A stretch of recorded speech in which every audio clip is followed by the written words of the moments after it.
Do you want us to be ashamed? Is that what you want, I think there is a case for atonement. atonement, and atonement will only come when there is recognition of the wrongs that were done.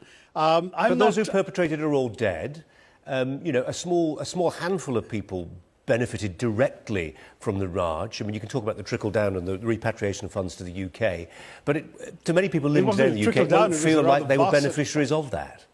There were vast sums that were sent here, Colin, to the UK, not a trickle. Vast sums in the billions in today's money, perhaps more. Some have calculated even higher sums. But I'm not here to talk money, because I think what's far more important is the moral case. I think what really matters is for Britain to look within and to recognise there's something to be apologetic about. Justin Trudeau, the Prime Minister of Canada, apologised last year on the centenary of an incident in which a ship laden with Indian refugees fleeing the British was turned away from Vancouver port, and pretty much everybody on board came to a grisly end, either on the high seas or subsequently at British hands.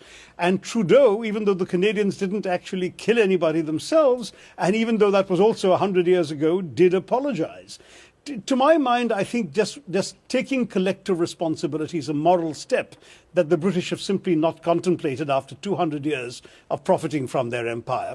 And I think it's sad. We just celebrated the centenary, or commemorated the centenary of the First World War in these last few years. It's still going on, really, till 2018. Do you know that a million Indians fought under arms for the British side? Do you know it was largely Indian soldiers that stopped the German advance at Ypres at the beginning of the war?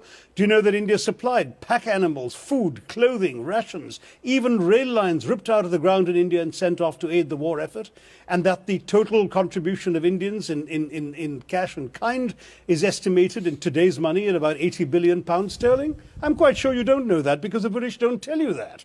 It's a great triumph for British arms, but India has been forgotten. I drove past a statue in London to animals that participated in the war. There is no statue to the Indians who've done this for Britain. I think at some point the British really ought to look back at their 200 years, not through the rose-tinted spectacles with which you see these gauzy, romanticized television soap operas about India.